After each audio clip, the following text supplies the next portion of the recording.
오늘도 새로운 하루를 기도로 시작하기를 원합니다. 찬송가 279장 인내하신 구세주여 함께 찬양하시겠습니다.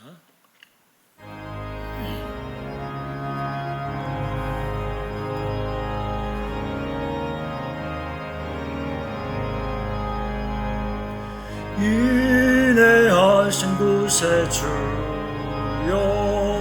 내가 비오니 죄인 오라 하실 때에 날 부르소서.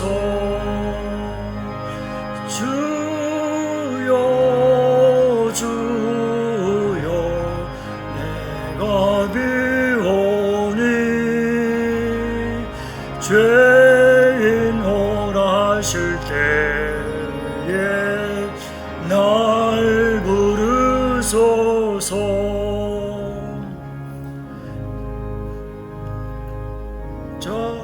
자비하신 보좌 앞에 꿇어 엎드려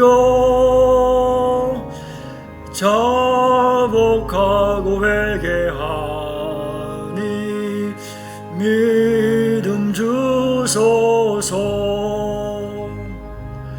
주여 주여 내가 비오니 죄인 오라 하실 때에 날 부르소서. 주의 공로 의지하여 주께 가오니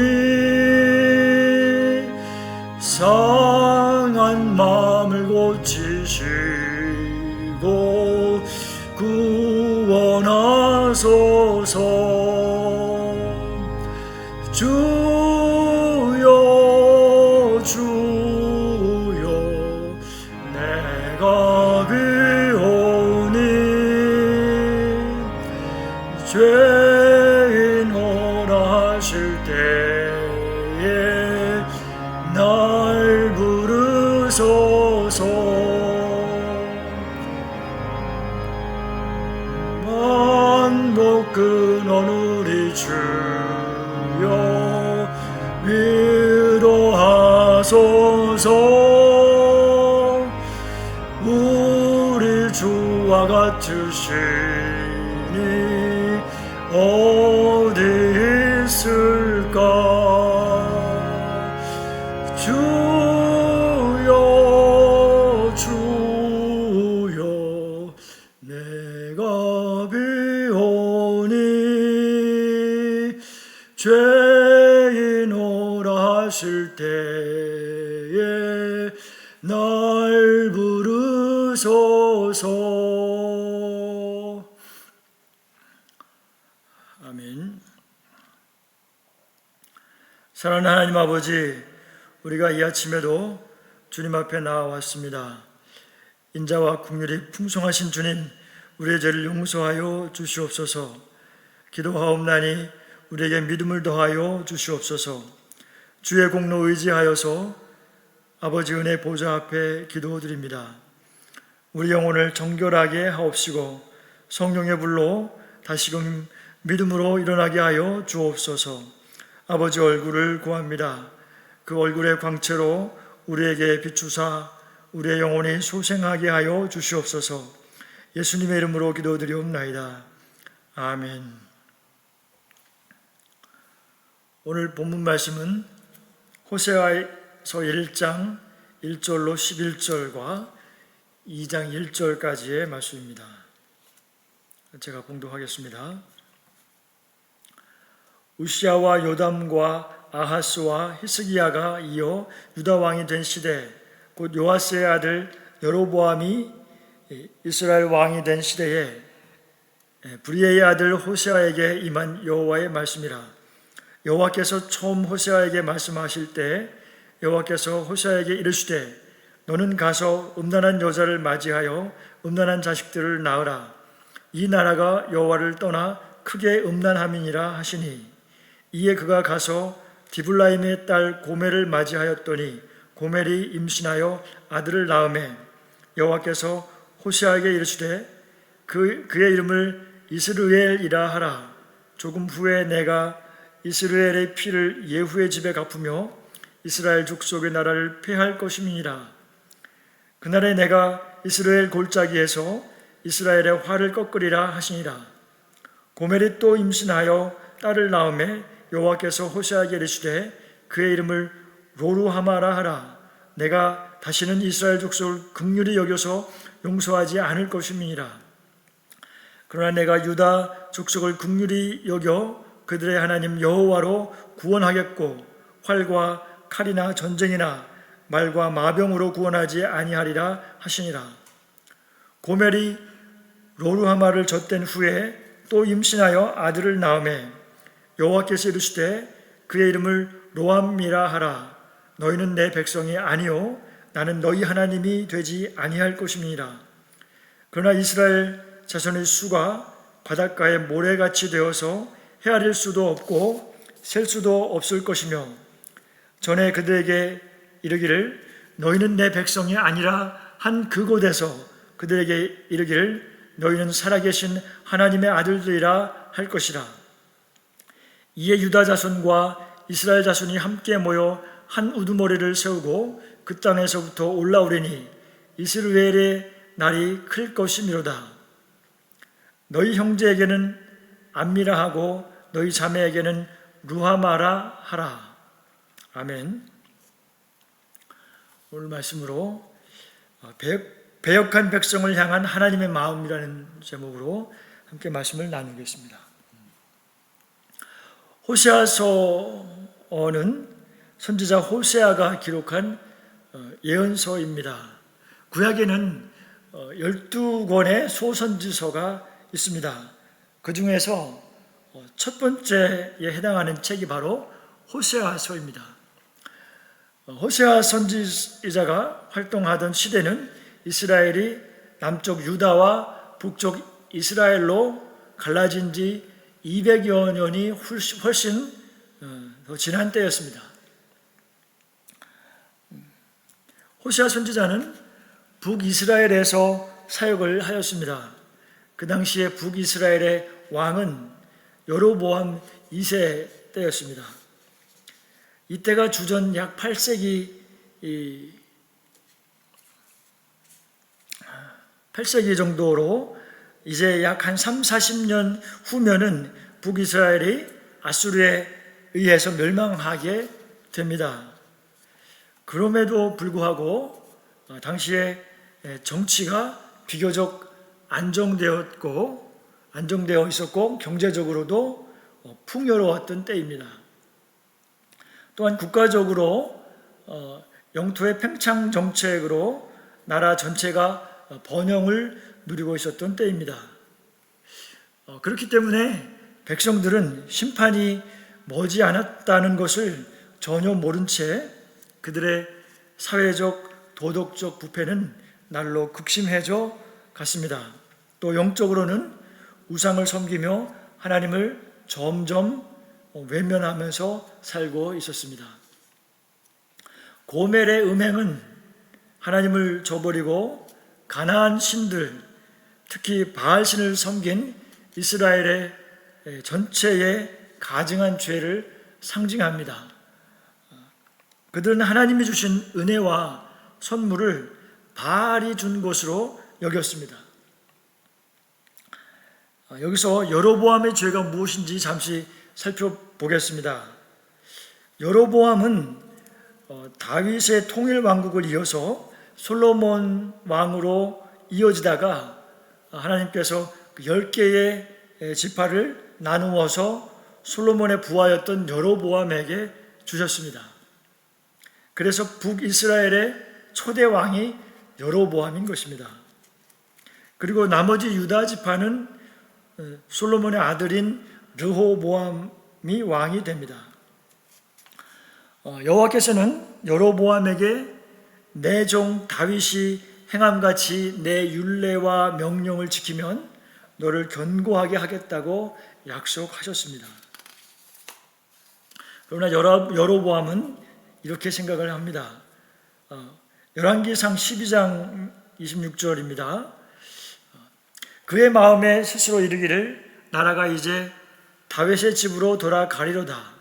만일 이 백성이 예루살렘에 있는 여호와의 성전에 제사를 드리고자 하여서 올라가면 이 백성의 마음이 유다 왕 된 그들의 주 르호보암에게로 돌아가서 나를 죽이고 유다 왕 르호보암에게로 돌아가리로다 하고, 이에 계획하고 두 금송아지를 만들고 무리에게 말하기를 너희가 다시는 예루살렘에 올라갈 것이 없도다. 이스라엘아, 이는 너희를 애굽 땅에서 인도하여 올린 너희의 신들이라 하고, 하나는 베델에 두고 하나는 단에 둔지라. 이 일이 죄가 되었으니 이는 백성들이 단까지 가서 그 하나에게 경배함이더라. 그가 또 산당을 짓고 레위 자손 아닌 보통 백성으로 제사장을 삼고 여덟째 달 곧 그 달 15째 날로 절기를 정하여 유다의 절기와 비슷하게 하고 제단에 올라가되 베델에서 그와 같이 행하여 그가 만든 송아지에게 제사를 드렸으며 그가 지은 산당의 제사장을 베델에서 세웠더라. 그가 자기 마음대로 정한 달 곧 8째 달 16째 날로 이스라엘 자손을 위하여 절기로 정하고 베델에 쌓은 제단에 올라가서 분향하였더라.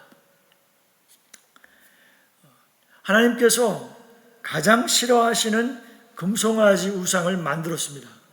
그 금송아지를 여호와 하나님이라 하는 그 말도 안 되는 일을 저질렀던 것입니다. 이러한 여로보암의 죄로 말미암아서 그 뒤를 따르는 왕들이 여로보암을 따라서 계속해서 우상을 섬기게 하였던 것입니다.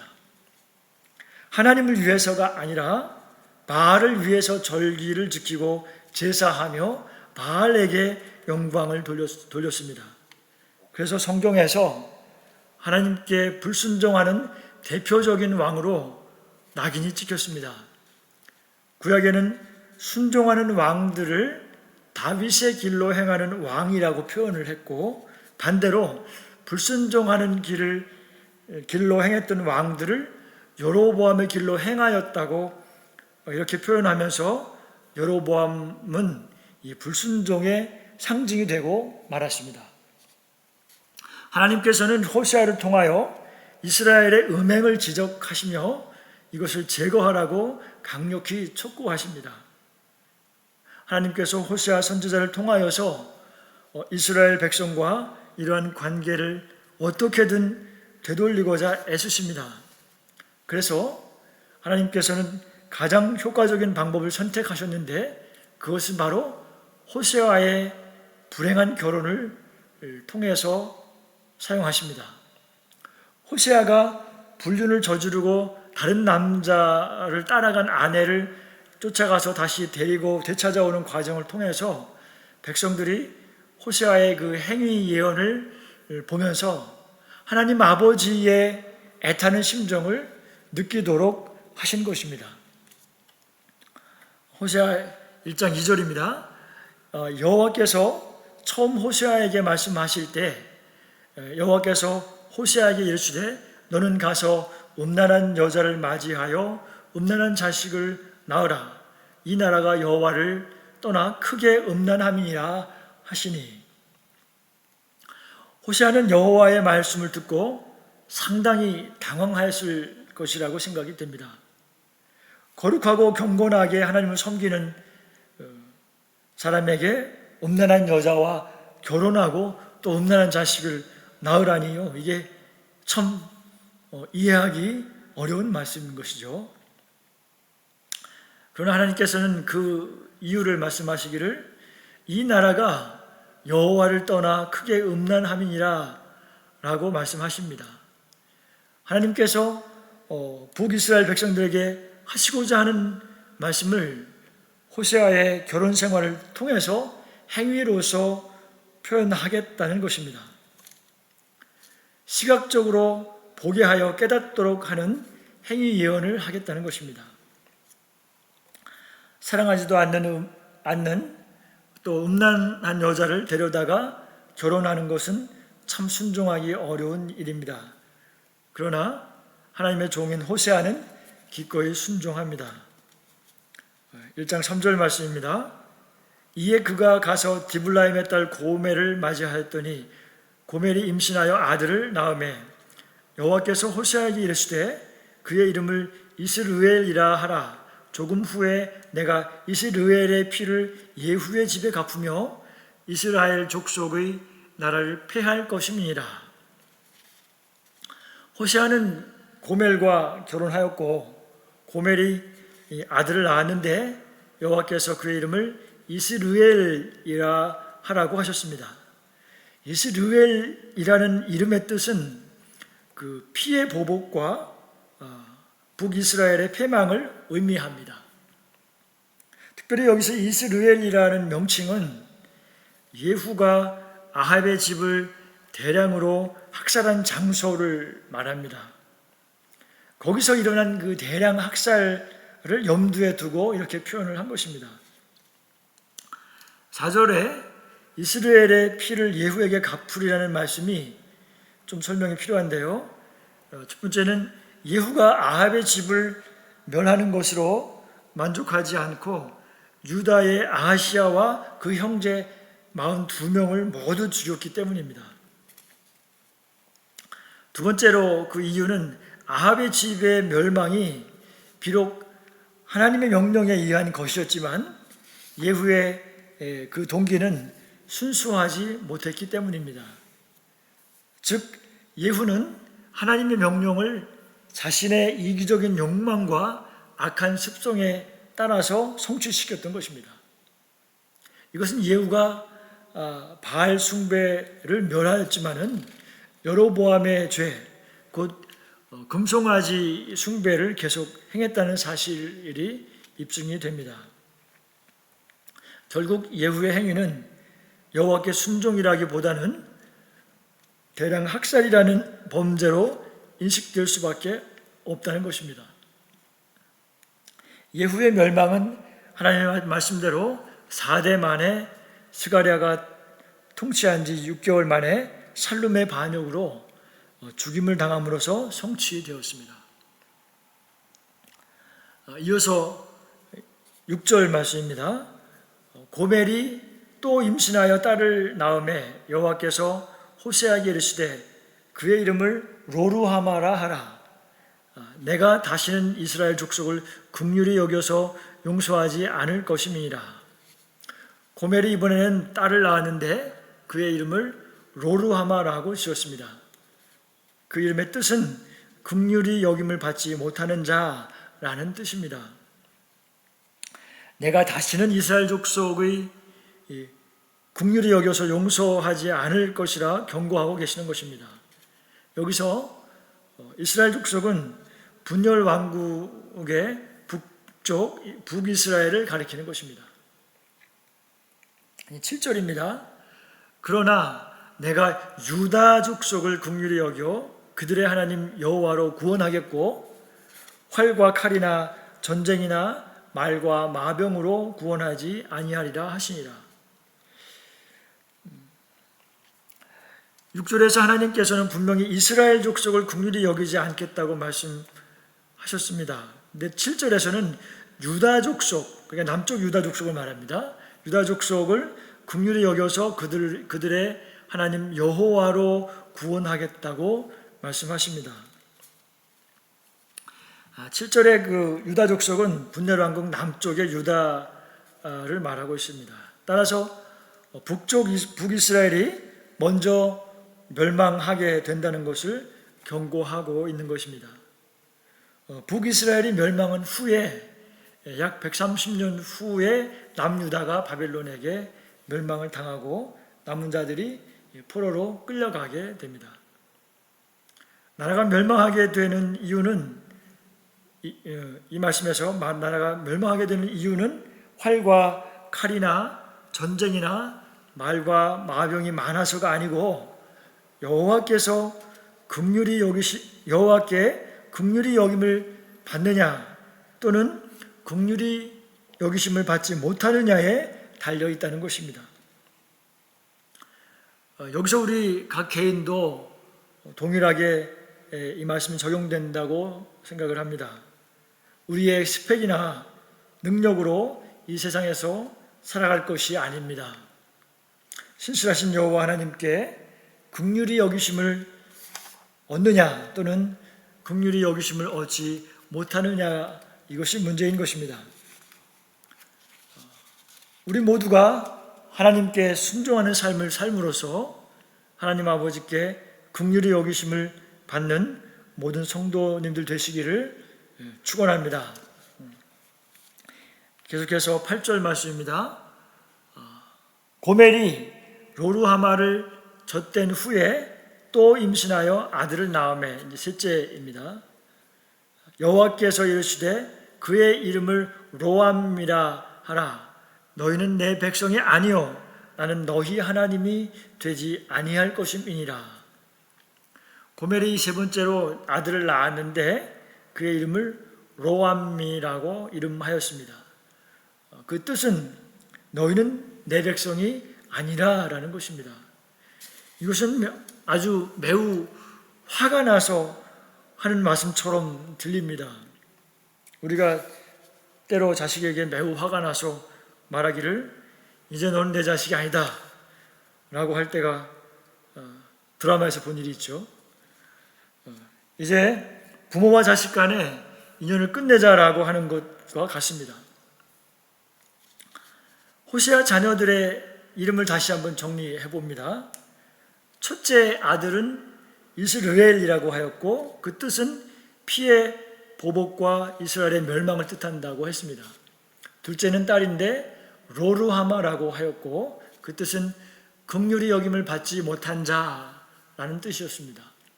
셋째 아들은 로암이라고 지었는데 그의 뜻은 너희는 내 백성이 아니다 라는 뜻입니다. 이렇게 고멜의 자식들의 이름을 통하여서 하나님께서 말씀하십니다. 너희는 이제 멸망하게 될 것이다. 너희는 이제 나의 긍휼히 여김을 받지 못할 것이다. 이제 너희는 내 백성이 아니다 라고 말씀하시는 것입니다. 이제 징계를 결정하셨다는 것입니다.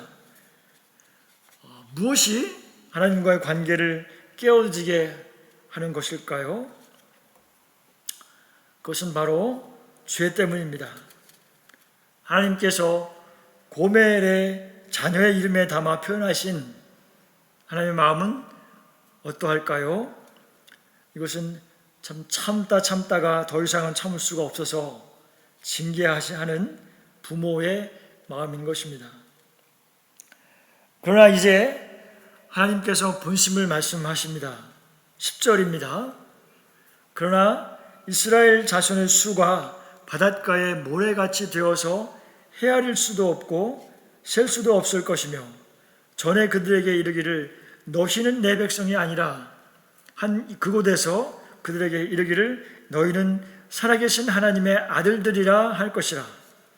이에 유다 자손과 이스라엘 자손이 함께 모여 한 우두머리를 세우고 그 땅에서부터 올라오리니 이스라엘의 날이 클 것이미로다. 10절에서 이제 아주 크게 반전이 일어납니다. 지금까지 징계를 경고하시고 너희는 나의 자식이 아니다 하고 하셨던 하나님께서 이제 본심으로 말씀하시는데 그것은 그 본심은 사실은 징계가 아닌 것으로 드러난 것입니다. 하나님은 징계를 통하여서 그들이 정말로 멸망을 시키는 것이 아니었습니다. 그렇게 징계하시는 이유는 그들을 정결하게 하시기를 원하셨던 것입니다. 바닷가의 모래와 같이 헤아릴 수도 없고 셀 수도 없을 것이다 말씀하셨는데 이 말은 언제 했던 약속입니까? 아주 옛날 오래 쪽에 옛날에 아브라함에게 하셨던 약속을 하나님께서는 다시 그것을 소환하셔서 말씀하고 있는 것입니다. 전에 그들에게 이르시기를 너희는 살아계신 하나님의 아들들이라 할 것이라, 이렇게 말씀하신 것이죠. 하나님은 당신께서 하신 약속을 먼저 기억하십니다. 11절에 유다 자손과 이스라엘 자손이 함께 모여서 한 우두머리를 세우고, 이 말씀은 그 바벨론으로 끌려갔던 백성들이 다시 돌아오게 되어서 새로운 나라를 회복할 것에 대한 예언인 것입니다. 그래서 이제는 남북이 아니라 한 나라를 세울 것이고 한 왕을 세울 것이라는 말이죠. 이러한 영광의 날이 올 것인데, 이러한 회복은 1차적으로는 포로에서 돌아오는 날은 남은 자에 대한 예언이지만, 최종적으로는 영원한 왕이신 우리 주님 예수 그리스도를 통해서 이루어질 것을 예언하고 계시는 것입니다. 우리가 오늘 말씀에서 꼭 기억해야 할 것이 있습니다. 그것은 바로 하나님께서는 자기 백성을 징계하시나 구원하신다라는 사실입니다. 성경의 어느 선지서에서도 마찬가지입니다. 징계하시나 구원하신다. 징계하시는 이유는 무엇입니까? 거룩한 백성으로 하나님의 자녀로서 걸맞는 성품에 이르도록 하기 위해서인 것입니다. 거룩하신 하나님의 기업을 얻을 자녀로서 신분에 걸맞는 거룩함을 이루기 위한 것입니다. 호세아 2장 1절입니다. 너희 형제에게는 암미라 하고 너희 자매에게는 루하마라 하라. 이스라엘 백성에게 붙여졌던 저주의 이름이 구원의 이름으로 회복된 것을 볼 수 있습니다. 로암미라 했던 것을 변하여서 암미라고 변하였고, 그것의 뜻은 너희는 내 백성이다 라는 뜻이고, 로루하마가 변하여서 루하마라고 하였고, 그것의 뜻은 긍휼히 여김을 받는 자다 라고 변한 것입니다. 그렇게 회복시키겠다라는 말씀인 것이죠. 우리가 회개할 때 하나님께서는 회복하실 것을 약속하십니다. 긍휼히 여기심을 받을 것입니다. 이제 말씀을 정리합니다. 하나님께서 진노하시고 징계하시는 이유는 북이스라엘의 우상 숭배입니다. 그것이 가장 큰 이유입니다. 영적으로 음란한 것입니다. 하나님께서 가장 싫어하는 것입니다. 고멜의 자녀들이 이름을 통하여 하나님의 심정을 나타내셨습니다. 그러면 이제 나와 하나님 사이에 무엇이 그분의 영광을 가리는 것인가 라고 생각을 해봅니다. 그것은 바로 죄인 것입니다. 하나님보다 우선인 것이 우상인 것입니다. 죄는 마음에 하나님과의 친밀함에서 오는 기쁨을 빼앗아 갑니다. 죄의 힘에 눌려서 죄에게 끌려가는 것입니다. 진실한 회개를 통하여서 우리 영혼을 깨끗하게 하며 주님과 친밀한 관계를 누리는 저와 모든 성도님들 되시기를 예수님의 이름으로 축원합니다. 아멘. 주기도문 하심으로 예배를 마치겠습니다. 하늘에 계신 우리 아버지여, 이름이 거룩히 여김을 받으시오며 나라가 임하옵시며 뜻이 하늘에서 이루어진 것 같이 땅에서도 이루어지이다. 오늘날 우리에게 일용할 양식을 주옵시고, 우리가 우리에게 죄 지은 자를 사하여 준 것 같이 우리의 죄를 사하여 주옵시고, 우리를 시험에 들지 말게 하옵시며 다만 악에서 구하옵소서. 대개 나라와 권세와 영광이 아버지께 영원히 있사옵나이다. 아멘.